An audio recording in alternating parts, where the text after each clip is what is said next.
आज जिस सच्ची घटना की हम कहानी लेकर आए हैं, यह घटना कर्नाटक की राजधानी बेंगलोर की है, जो देश का एक तीसरे नंबर का प्रतिष्ठित शहर है। यहाँ एक परिवार बड़ी ही खुशहाल जिंदगी जीता है। वो परिवार है जय कुमार जैन का। वो 41 वर्षीय जय कुमार जैन एक बेंगलोर की बहुत ही प्रतिष्ठित वीआईपी कॉलोनी में रहते हैं। उनका परिवार, उनकी पत्नी पूजा जैन उनके साथ रहती है। उनकी एक 15 वर्षीय बेटी है और उससे छोटा एक बेटा। बड़ा ही खुशहाल ज़िंदगी है, बड़े आराम की ज़िंदगी जीते हैं, बड़े ऐशो इशरत से रहते हैं। कपड़े का व्यापार इतना बढ़िया चलता है कि पैसे की ज़िंदगी में कोई कमी नहीं रहती। उनको देखकर लोग बाग, उनके रहन सहन के स्तर को देखने के बाद हर आदमी के अंदर एक इच्छा होती है कि शायद कभी मेरे पास भी इतना पैसा हो और मैं भी इस मुकाम को हासिल कर सकूं, इस दर्जे को हासिल कर सकूं जिस प्रकार की ज़िंदगी जय कुमार जैन अपने परिवार के साथ बेंगलोर की बहुत ही वीआईपी कॉलोनी में रहते हैं। मूल रूप से जय कुमार जैन का परिवार राजस्थान के जयपुर के पास का रहने वाला होता है।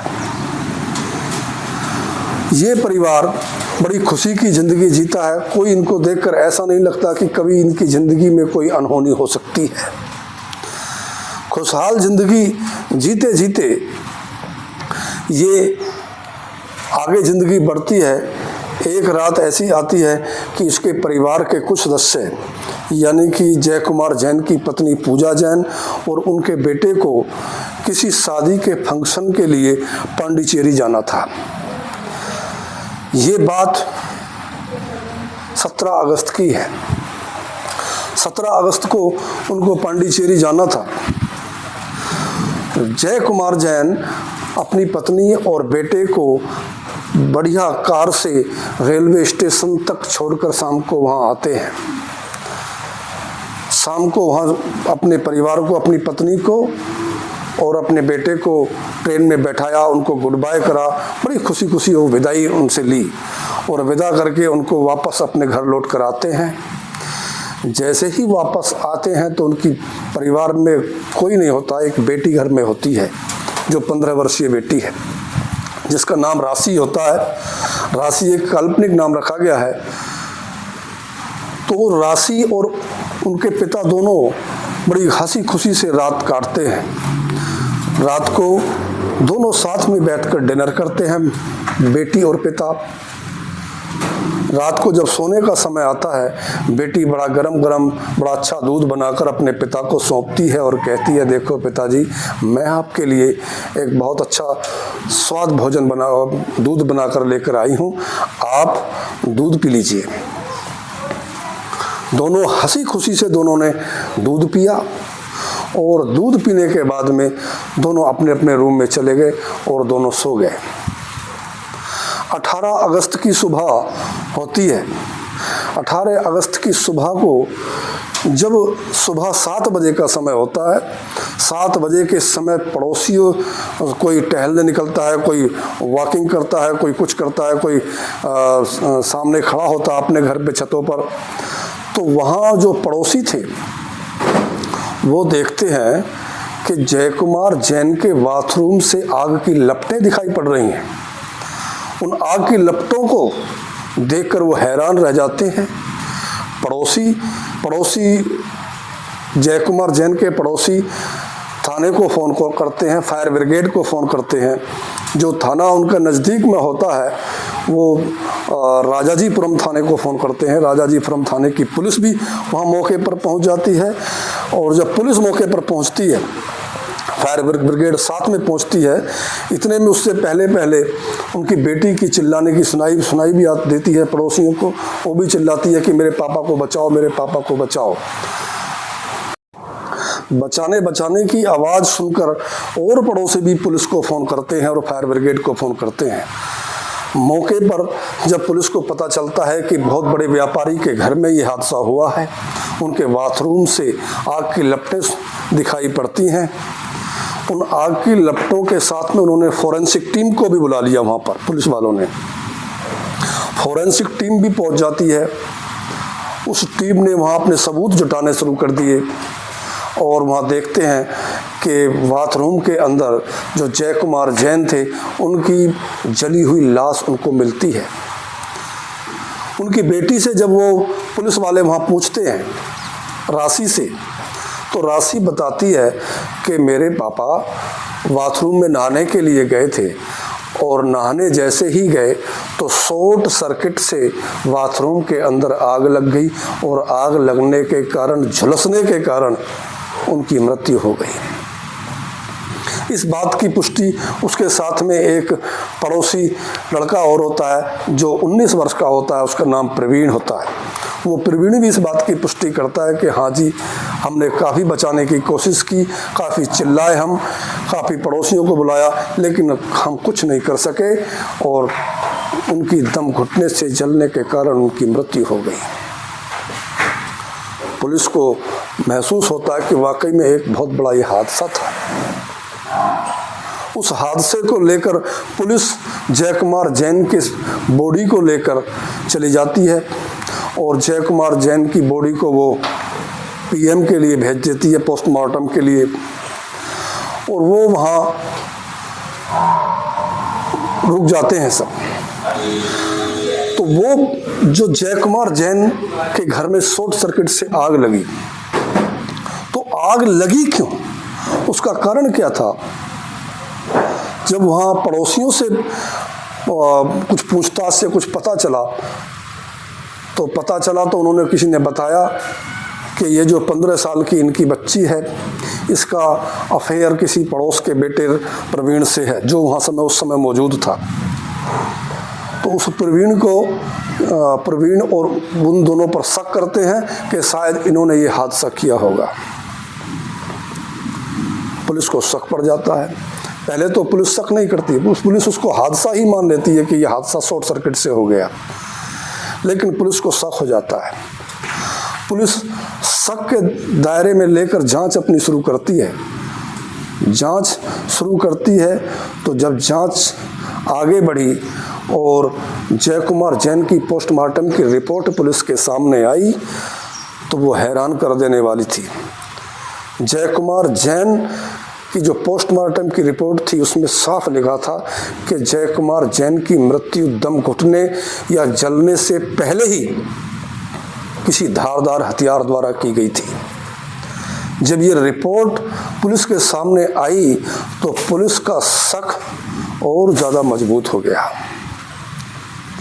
पुलिस ने जय कुमार जैन की बेटी, जो 15 वर्ष की नाबालिग होती है, उसको सुबह ही गिरफ्तार कर लेती है और थोड़ी देर बाद ही जो उसका बॉयफ्रेंड था प्रवीण, उसको भी गिरफ्तार कर लेती है। दोनों गिरफ्तार कर लिए।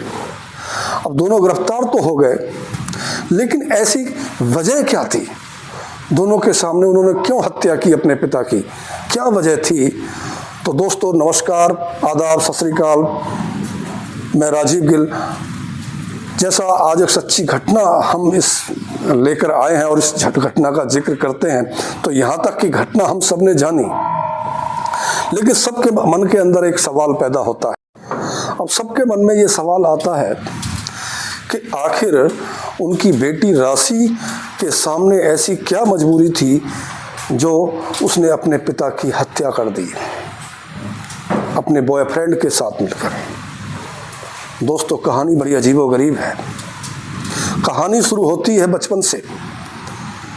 हाई स्कूल की छात्रा होती है राशि हाई स्कूल की छात्रा होती है और उसका बॉयफ्रेंड जो 19 वर्ष का होता है प्रवीण कुमार, वो भी पड़ोस का है।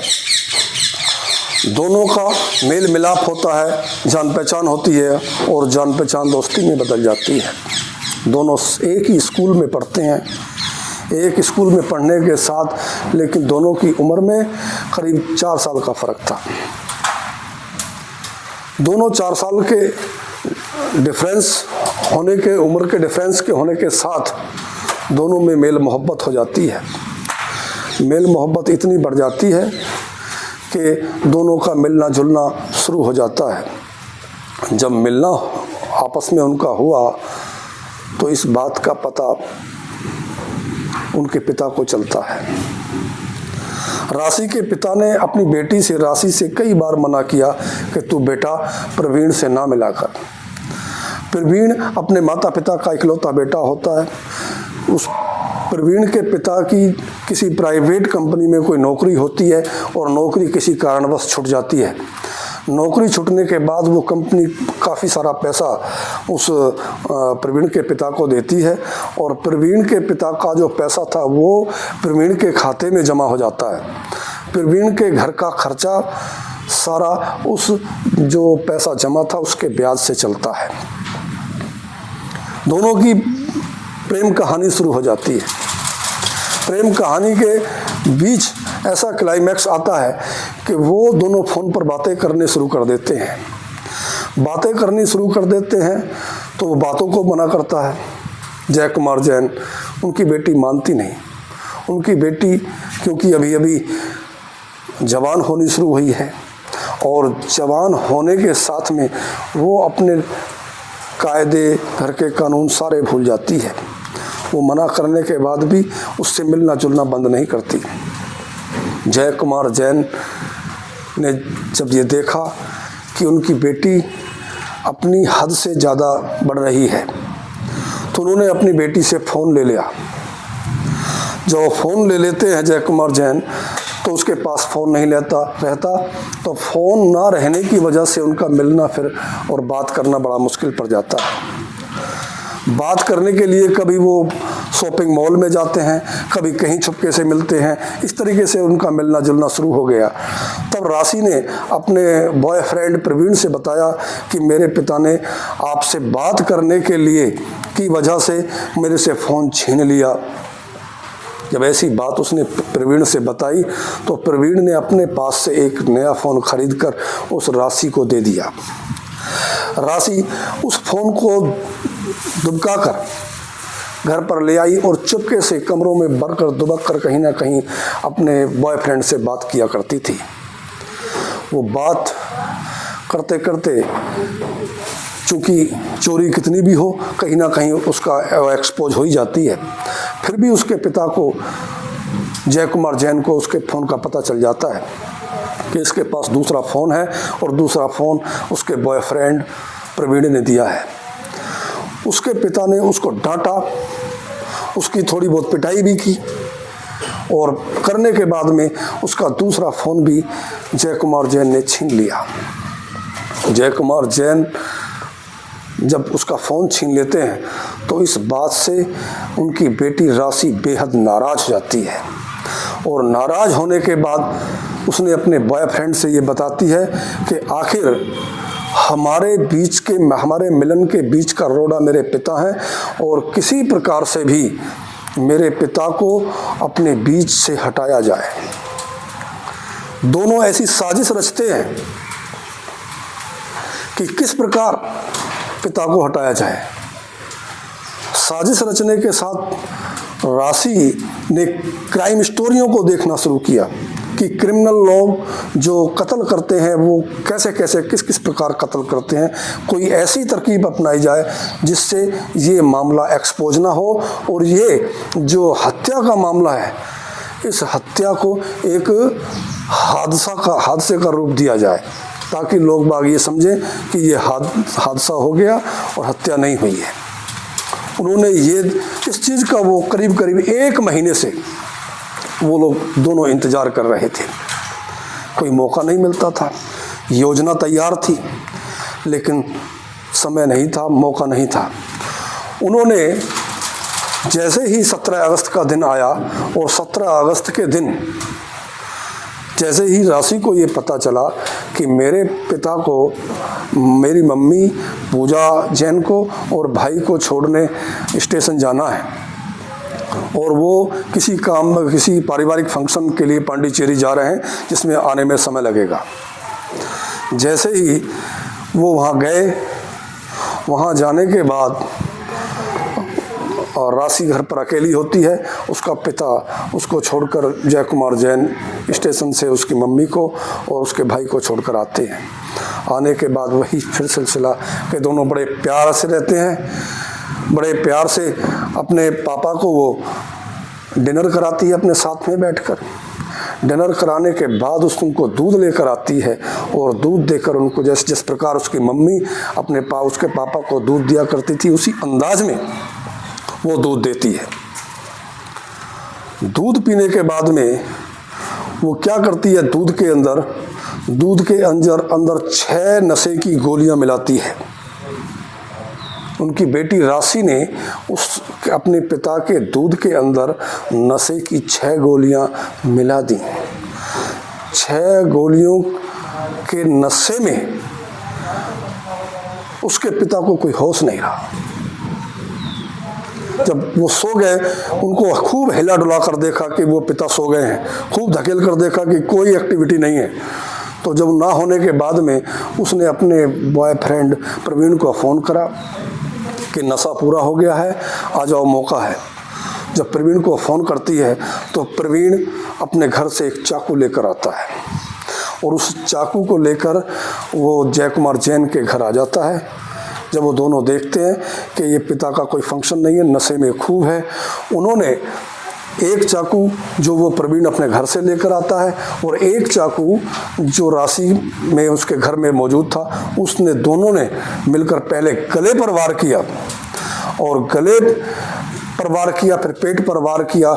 इस प्रकार चाकुओं से उसका शरीर छलनी कर दिया और जब तक उसका दम नहीं निकला तब तक वो चाकू मारते रहे।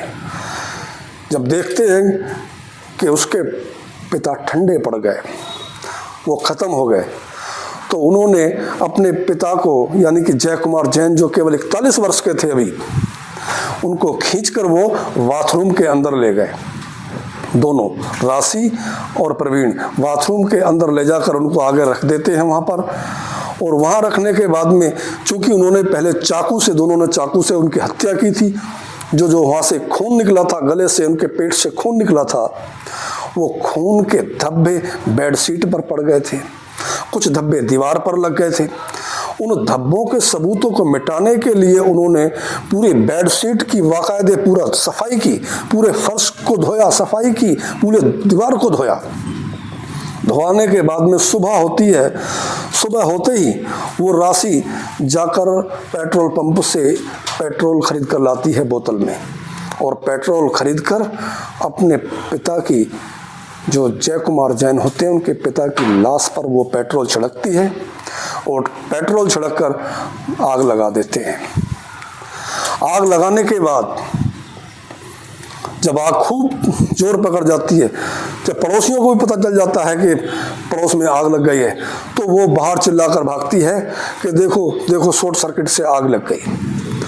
क्यों? ताकि ये जो घटना घटी, ये जो हत्या करी, ये हत्या एक हादसा लगे। हादसे में परिवर्तन करने के लिए उन्होंने चिल्लाना शुरू किया, लेकिन चिल्लाए, पुलिस आई, फोरेंसिक रिपोर्ट वालों को पहले ही उसकी हालत देखकर शक हो गया था पुलिस वालों को, और पुलिस ने जब सख्ती से दोनों से पूछताछ की तो दोनों ने अपना गुनाह कबूल कर लिया। दोनों ने गुनाह कबूल करा और दोनों जेल की सलाखों के पीछे हैं। दोनों का मिलना नहीं होता। उसकी हत्या के बाद भी उस राशि से जब पूछा गया कि क्या तुमको अपने पिता की हत्या करने के बाद कोई अफसोस है, उसके चेहरे पर कोई अफसोस नाम की चीज़ नहीं थी। वो, इसको एहसास ही नहीं था कि उसने अपने पिता का कत्ल कर दिया है, ऐसी घिनौनी हरकत की है। तो दोस्तों, ये घटना झकझोर देने वाली है। जो पिता अपनी बेटी को इतना मान सम्मान देना चाहता था, जो चाहता था कि मेरी बेटी बहुत ऊपर उठे, बहुत आगे बढ़ जाए भविष्य में, लेकिन वो ऐसी आगे बढ़ी कि उसने अपने पिता को ही कत्ल कर दिया, पिता को ही ख़त्म कर दिया बीच का रास्ते से। उसकी पूजा जैन माँ से जब ये पूछा गया कि आप क्या कहना चाहती हो अपनी बेटी के बारे में, तो माँ का जवाब भी लाजवाब था। माँ ने किसी और पर दोष नहीं दिया, बल्कि उन्होंने यही कहा कि शायद ये हमारे संस्कारों में ही कुछ कमी बाकी रह गई थी, जिसकी वजह से ये राशि ने इस घटना को अंजाम दिया। तो दोस्तों, इस घटना की सच्ची कहानी सुनाने का मकसद किसी की भावनाओं को ठेस पहुंचाना नहीं है, बल्कि जागरूक करना है कि हम जागरूक हों और कानून से डरें, कानून के दायरे में रहें। नमस्कार।